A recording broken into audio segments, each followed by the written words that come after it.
Há 2 semanas foi lançado o documento Tributários Super Ricos para Reconstruir o País.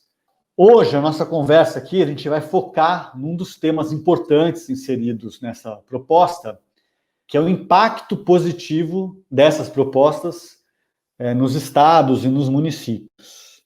Basicamente, essa proposta recupera espaços de tributação que o Brasil deixou de aproveitar no passado, e com uma eficiência muito boa, porque 99,7% da população vai ficar de fora da tributação nova que está sendo trazida por esse projeto. Só 0,3% dos mais ricos é que são atingidos.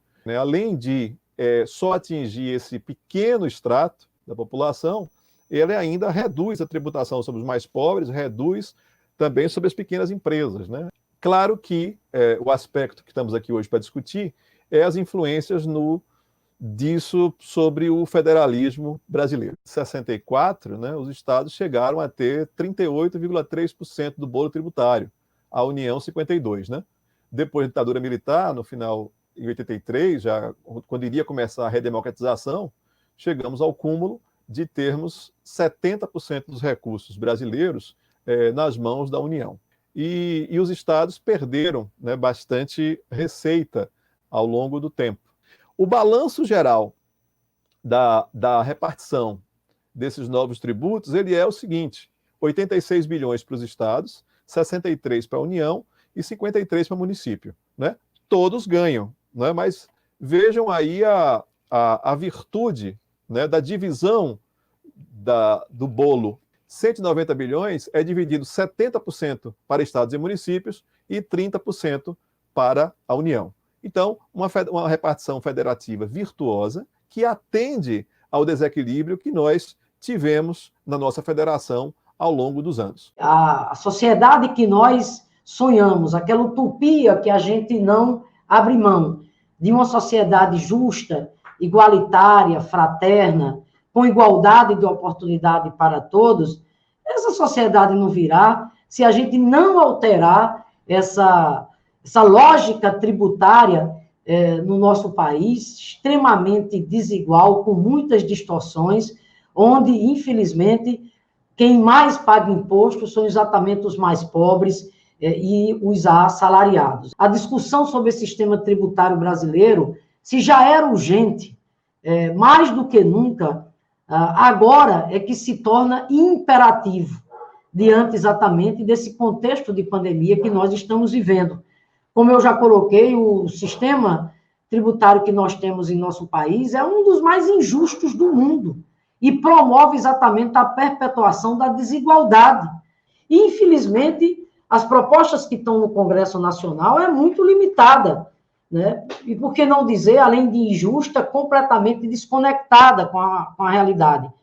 Primeiro que é uma proposta omissa quanto à tributação sobre a renda e a riqueza, querer reduzir a reforma tributária, a simplificação de impostos, é simplesmente deixar as coisas como estão e não pôr o dedo na ferida, que é, aí sim, inverter essa lógica tributária perversa, que, repito, recai exatamente sobre os mais pobres. Agora, precisamos também de uma reforma que leve em consideração as desigualdades regionais existentes. Nós não podemos, de maneira nenhuma, ter uma reforma que unifique todas as regras nacionais, desconsiderando as desigualdades que ainda persistem, especialmente, inclusive, entre os estados da região Norte e Nordeste. É insustentável isso, A União simplesmente ficar praticamente com 70% do bolo tributário e 30% para distribuir com os estados e municípios, como se não fossem nos municípios e nos estados exatamente que a vida acontece. E a proposta que o André nos apresenta, que eu quero agradecer muito a ele, o André Horta, é uma proposta muito boa, porque ele trata da questão da regressividade, para que o sistema seja progressivo, e ele trata da questão do fortalecimento da federação, fortalecendo estados e municípios e até a União, fortalecendo mais estados e municípios, que perdemos muito mesmo nesses últimos anos, tá? Então, tem toda nosso apoio. O que a gente observa junto aos governadores e a governadora Fátima é uma busca permanente para que a gente possa ampliar as nossas receitas.